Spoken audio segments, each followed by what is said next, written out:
We took an e-commerce brand that was doing $9,000 a month in sales and scaled it to $114,000 a month in under a year. But here's the crazy part. We didn't do it by diversifying channels or trying 100 different tactics. We got there on the back of one platform, one campaign, and literally 2 ads that drove all the results. So in this video, I'm going to break down the exact Facebook ad structure we did to help you not make the mistakes we've made in the past and something that you can copy. And then we're going to break down the exact 2 ads that we did so you can look at those frameworks and see how it applies to your business, from the hook to the magic moment to the call to action that really help this brand go to that next level. So this is a playbook we use. You can apply it to your brand and hopefully it'll save you some money. So let's get into it. Let's start with the hook. It's really simple. You can kind of see this headline here aligned with the opening statement. POV, point of view, he popped a water balloon in his shirt. Look what happened next. Is it a little clickbaity? Absolutely, but that's okay. The whole thing is to get them to commit to watch the next 25 seconds. And it worked because it's a pattern interruption, right? You're scrolling, you see a guy about to pop a water balloon inside a shirt and you think, what's this idiot doing? And yes, that idiot is me. It's really about winning those first 5 seconds. And we're trying to do it with raw image, a water balloon, and that hero statement at the top to hopefully get your attention to pause. So this really creates the opening loop. You have to see what happens next, right? And this is key with any ad, especially on Meta and Instagram. And it's specific. It's not watch this crazy test, but it's exactly about what's going to happen. Now let's talk about the demonstration. So I'm a big fan of this idea of extreme demonstration, where the more you can show rather than tell, the more you can get to that magic moment, the better. So this is where the ad lives and dies, is in the payoff. So we get to that money shot in basically under 15 seconds. And we tested this a lot because attention is everything. You want to have a promise, deliver on it, and do it as quickly as possible. So you see the water balloon pop, the water explodes, you see it pop through the shirt and nothing comes through. And then we flip the shirt around and you see the water pooled on the inside. That's the magic moment. This isn't a 10% improvement where you have to squint to notice it. This is undeniable visual proof. So extreme demonstration, that means showing your product's key benefit in a dramatic, undeniable visual way, rather than just telling people about it. Because where you win is when you're selling a painkiller rather than a vitamin, right? So most brands try and over-explain. They get into features of the product. We showed it. So when you can visually prove your product works, you bypass skepticism. You also help enhance perceived value. So if you're trying to have a premium price, you can also demonstrate that this is worth the price they're about to spend. The viewer doesn't have to trust your copy or believe your claims. They just have to see it with their own eyes. This ad was also immediately understandable rather than trying to be creative or funny. Sometimes confusion can be your enemy. Yes, there's examples where it works, where you're just trying to confuse people to get their attention, but most of the times it works against you. This copy is dead simple. You immediately understand what you're looking at and what's about to happen. There are static captions throughout, so it works even with sound off, because most people scroll muted, especially like if they're in bed doing the doom scrolling. And so that is key. You want to get their attention with the hook, 1, but 2, be very direct. Confusion is your enemy. Can someone easily understand this? And there are no fancy transitions, no brand intro, or wasted seconds. We jump right into it, meaning every frame serves towards the demonstration. Now let's talk about production quality. So the raw production value actually helped. This was shot on an iPhone on my back porch, vertical video. I forgot to use a good microphone, so it's the iPhone microphone, but that's what made it work because it felt authentic. It felt raw. It felt organic. It didn't feel like you're being sold something. It felt like someone was telling you something. And when it doesn't feel like an ad, you're already earning their trust and most importantly, their attention. So we've actually tried to recreate this with influencers to do it in a more professional setup. The raw version is the moneymaker. That's the one that continues to win. And that's why this one has scaled for over 18 months. Okay, real quick, before I go to the second ad, if you want to go deeper on your business or find those specific points that are stopping you from growing or things that are blocking your ads from scaling, then click the link in the description and book a free call. We'd love to learn more about what you're working on to see if we could help. Okay, now back to the video. So where that first video was about 10x is better than 10%, and we want to demonstrate that. This next video wins because of two things: pattern interruption and personality. Again, let me play you this video to walk through it, and then we'll break it down bit by bit. Look at my armpits. Ain't nothing. Hey man, I'm loving this. So people who out there be sweating, getting embarrassed, you want to up the confidence? Get this neat shirt right here, man. Instead of having all that sweating, looking like you got boobs and everything, you know what I mean? Go ahead and get this neat shirt. I absolutely love it, man. This is fly. Out here sweating like a dog working in the yard, but this neat shirt is killing it.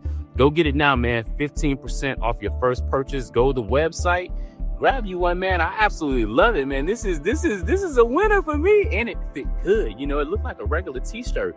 I mean, I'm loving it. Go get yours, man. When we initially got this back, we thought to ourselves, well, this is interesting, right? It's like there's a handsome, fit guy, but he's in the lawn, he's wearing gloves, and why is he in this crouching position? But as he started to talk, it really came to life. And he did go off the initial script, but he kind of improvised himself. And this was amazing because we actually have these other cuts where he's standing, but this cut where he starts kneeling and crouching with the gloves showing was one that really made you think and get your attention. So that is something we've started to incorporate going forward, is things that just get your attention and make you want to know what's happening next. This video is the longest watch through of anything we've ever run. Why is that? Because people generally want to hear what this guy has to say. He's funny, he's entertaining, he's got a great smile, he actually has good jokes. Most ads feel like ads. This feels like a friend showing you something. It's very conversational. So you combine the weird visual with this guy that has the charisma, people stop to scroll to stick around. So just like the first ad, we want to show rather than tell. He doesn't list features, he doesn't list benefits. Instead, he's demonstrating it. You can see it's a hot day. You can see sweat going down his face, but you can see that the shirt looks fantastic. He's not sweating through it. He talks about using the shirt when he's working, not showing man boobs, things like that. It's really fun in how it demonstrates that use case. This works also because people are on Instagram and Facebook to be entertained, not just to be sold to. So again, this is raw content that feels authentic. This guy makes you forget that you're watching an ad, and this is why the view through rate was so high on this one. So these two ads have been driving results for over a year. We haven't had to reinvent the wheel. Yes, we've had a killer landing page, and yes, we pair it with the right offer, with the right bundles and discounts and things we've tested. But none of this works if you can't get people to the website, if you can't pre-sell them, if you can't get ahead of the problem you solve, if you can't get ahead of why this has high value. This is half the battle that most brands overcomplicate. All right, so we've talked about what winning creative looks like. Now let's talk about how you can set up your Facebook ad account to replicate this and deploy these ads the right way. So essentially, how to set up your ad accounts to find winners like this and allowing them to scale. So the key to profitable scaling is testing creatives rather than guessing. Most brands, they fail because they launch a bunch of ads, they hope something works, and then they panic when it doesn't. The brands that scale have a consistent approach to finding winners. So I'm going to walk you through basically how you can build this muscle of testing creative by leveraging the most powerful AI tool out there, which honestly is the Facebook algorithm. So to go deeper on this, we use the CBO, the campaign budget optimization setup, where it allows you to avoid fragmented tests across multiple campaigns. Because when you start to split campaigns, you're starving the algorithm, you're siloing the data so it can't learn from itself, and you can't allow those wins to compound. Again, this is a data tool that trains based off of data. So the more data that you feed collectively, the bigger data set you have, the more you're going to compound those learnings. So one testing campaign means your meta account's getting stronger. You have centralized signals that you can optimize against. This alone will improve your results because the algorithm actually has enough data to work within it. Ideally, once you get over 50 conversion events in a week, you're going to start to see the efficiencies take hold. We follow a monthly testing framework. So each new experiment that we launch has 4 to 5 new creatives, which could be an image, it could be a video, it could be a carousel, it could be a GIF. We then test one control headline against 2 new headlines. And we do the same thing with the primary text, which is the copy above the asset on Facebook or below it within Instagram. The key is measuring the results against your control, not against each other, right? So this gives you a clear winner every time instead of just guessing, oh, this ad seems better.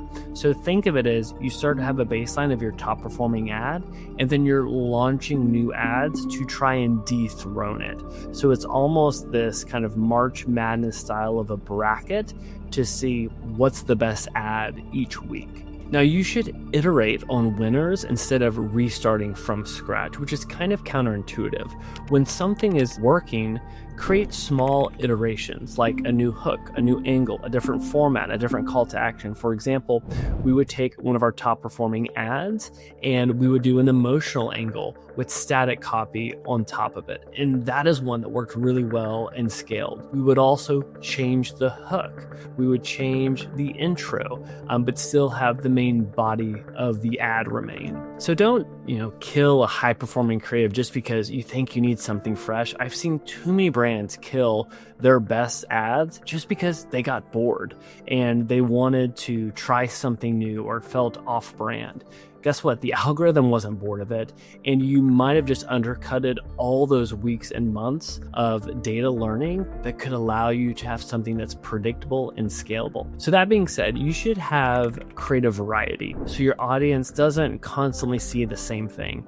Try different formats, square versus vertical versus full screen, and rotate visuals, rotate tones, rotate different faces and personas, but all around that core messaging.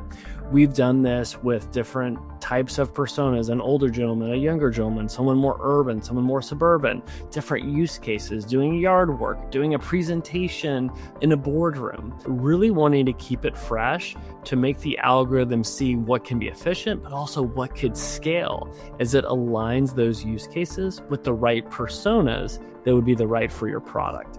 This keeps things fresh without abandoning different work. And keep in mind, messaging matters just as much as the creative, right? So play around with your value proposition. Should you do an ad where you just speak to the problem better than anybody else? Could you do one where you talk to the aspiration or the solution?